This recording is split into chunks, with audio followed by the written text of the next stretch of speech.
सोचिए, एक कंपनी एक ही वक्त में सोने की खदान पर भी है और एक जलते हुए जहाज पर भी। सुनने में अजीब है ना, लेकिन आज हम बात कर रहे हैं हिंडाल्को की, और इसकी कहानी कुछ ऐसी ही है, बिल्कुल दो अलग-अलग दिशाओं में जाती हुई। एक तरफ अरबों डॉलर का नुकसान एक आग की वजह से, और दूसरी तरफ दुनिया में चल रही जियोपॉलिटिकल टेंशन से मिला एक जबरदस्त मौका। तो फिर असली कहानी है क्या? हिंडाल्को के साथ हो क्या रहा है? चलिए आज इसी को डिकोड करते हैं। तो ये है हिंडाल्को इंडस्ट्रीज, एल्यूमिनियम की दुनिया का एक बहुत बड़ा नाम। लेकिन आज ये कंपनी ना एक बड़े ही अनोखे मोड़ पर खड़ी है। एक रास्ता इसे जबरदस्त मुनाफे की ओर ले जा रहा है, तो दूसरा रास्ता इसे गंभीर मुश्किलों की तरफ धकेल रहा है। तो चलिए कहानी के पहले हिस्से से शुरू करते हैं। समझते हैं कि आखिर वो कौन सी अच्छी खबरें हैं, वो कौन सी टेलविंड्स या सपोर्टिव हवाएं हैं जो हिंडाल्को को तेजी से आगे बढ़ा रही हैं। ये सुनने में शायद थोड़ा अजीब लगे, लेकिन दुनिया भर में जो जियोपॉलिटिकल कॉन्फ्लिक्ट्स चल रहे हैं ना, वो हिंडाल्को जैसे इंडियन प्रोड्यूसर्स के लिए एक सुनहरा मौका बन गए हैं। मतलब जहां कुछ देशों के लिए दरवाजे बंद हुए, वहीं भारत के लिए नए रास्ते खुल गए। अच्छा, तो अब जरा इन फैक्टर्स पर नजर डालते हैं। देखिए, हुआ ये कि इंटरनेशनल मार्केट में एल्यूमिनियम के दाम सीधे $3,500 प्रति टन के भी ऊपर चले गए। फिर गल्फ कंट्रीज में सप्लाई की प्रॉब्लम हुई, तो इसका सीधा फायदा मिला भारत को। ईस्ट एशिया का पूरा बाजार खुल गया, और तो और अपने देश के अंदर भी इंफ्रास्ट्रक्चर और ईवीज की डिमांड तो बूम पर है ही। मतलब सब कुछ एक साथ हो रहा है, एक तरह का परफेक्ट स्टॉर्म है, लेकिन ये कंपनी के फेवर वाला है। और इस मौके को भुनाने के लिए हिंडाल्को जरा भी पीछे नहीं है। कंपनी पूरे 21,000 करोड़ रुपए का भारी भरकम इन्वेस्टमेंट कर रही है। ये सारा पैसा ओडिशा में एक नए स्मेल्टर और दूसरी फैसिलिटीज पर लगाया जा रहा है, जो खासतौर पर भविष्य के इलेक्ट्रिक व्हीकल मार्केट की जरूरतों को पूरा करेगा। लेकिन जैसा हर अच्छी कहानी में होता है, एक ट्विस्ट तो होता ही है।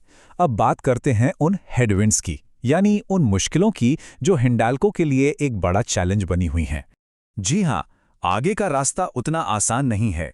कंपनी को सिर्फ बाहरी बाजार से ही नहीं, बल्कि अपने ही ऑपरेशंस से भी गंभीर दबाव झेलना पड़ रहा है। जहां एक तरफ हजारों करोड़ के इन्वेस्टमेंट की बात है, वहीं दूसरी तरफ है ये नंबर, $1.6 बिलियन। ये वो बड़ा नुकसान है जो कंपनी को अमेरिका में अपने नोवालिस प्लांट में लगी आग की वजह से हो सकता है। ये सच में एक बहुत बड़ा झटका है। और परेशानियां सिर्फ इतनी ही नहीं हैं। बीच में एक फेक न्यूज़ भी आई जिसने मार्केट में थोड़ी देर के लिए खलबली मचा दी। और हाँ, जो इतना बड़ा इन्वेस्टमेंट हो रहा है, उसकी वजह से कंपनी पर कर्ज भी बढ़ रहा है। देखिए, इनका जो नेट डेट/ईबीटीआई रेशियो है, जो बेसिकली ये बताता है कि कंपनी अपना कर्ज कितनी आसानी से चुका सकती है, वो 1.33x से बढ़कर करीब करीब 1.7x हो गया है। तो हाँ, ये थोड़ा सोचने वाली बात तो है। तो इन अच्छी और बुरी खबरों की खिंचतान का कंपनी के नतीजों पर आखिर असर क्या पड़ रहा है? चलिए अब सीधे नंबर्स से ही पूछते हैं, क्योंकि नंबर्स झूठ नहीं बोलते। ये चार्ट देखिए, ये कंपनी के हालिया नतीजों की मिली-जुली कहानी बता रहा है।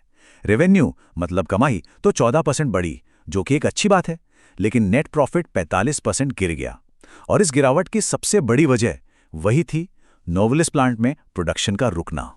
लेकिन इस पूरी कहानी में एक सिल्वर लाइनिंग है, भारत का बिजनेस। देखिए, ओवरऑल प्रॉफिट भले ही गिरा हो, लेकिन सिर्फ इंडिया में कंपनी ने रिकॉर्ड तोड़ परफॉर्मेंस दी है। यहां का प्रॉफिट 14% बढ़ा है, जो दिखाता है कि घरेलू मोर्चे पर कंपनी कितनी मजबूत है। तो इतने उतार चढ़ाव के बाद सवाल ये उठता है कि क्या ये शेयर महंगा है? रिपोर्ट की माने तो हिंडाल्को का वैल्यूएशन अपनी कॉम्पिटिटर कंपनियों नाल्को और वेदांता के मुकाबले रीजनेबल लगता है, खासकर जब हम प्राइस टू बुक रेशियो देखते हैं, जो सिर्फ 1.5x है। अब इसका सीधा सा मतलब यह है कि शेयर की जो कीमत है, वो कंपनी की असल वैल्यू मतलब उसकी एसेट्स के मुकाबले ज़्यादा महंगी नहीं है। तो ठीक है, हमने सारी बातें देख ली, मौके भी और जोखिम भी। अब इन सब को एक साथ रखकर देखते हैं कि एक्सपर्ट्स आखिर क्या नतीजा निकाल रहे हैं। अगर हम टेक्निकल चार्ट्स पर नजर डालें तो दो मैजिक नंबर सामने आते हैं। पहला है करीब 800 रुपए का सपोर्ट लेवल। ये वो लेवल है जहां शेयर की गिरावट रुक सकती है। और दूसरा है करीब 950 रुपए का रेजिस्टेंस लेवल, मतलब वो दीवार जिसे तोड़ने के बाद ही शेयर में कोई बड़ी तेजी देखने को मिल सकती है। तो फाइनल फैसला क्या है? देखिए, एक्सपर्ट्स का मानना है कि जो लॉन्ग टर्म के लिए सोच रहे हैं, उनके लिए ये बाय का मौका हो सकता है, और जो लोग पहले से इन्वेस्टेड हैं, उन्हें होल्ड करने की सलाह है। वजह साफ है, कंपनी के फंडामेंटल्स मजबूत हैं और फ्यूचर की संभावनाएं भी अच्छी दिखती हैं। तो कुल मिलाकर इस पूरी कहानी का सार यही है कि हिंडाल्को की कहानी एक बैलेंस की कहानी है। एक तरफ ग्लोबल मार्केट से मिल रहा जबरदस्त सपोर्ट है, तो दूसरी तरफ कंपनी के अपने ऑपरेशनल और फाइनेंशियल चैलेंजेस हैं। तो सवाल आखिर में यही आकर रुकता है, एक तरफ से दुनिया इसे आगे खींच रही है, दूसरी तरफ से मुश्किलें इसे पीछे। ऐसे में क्या हिंडाल्को इस खिंचाव में और मजबूत बनकर निकलेगी या फिर इस प्रेशर में टूट जाएगी? इसका जवाब खैर वो तो आने वाला वक्त ही बताएगा।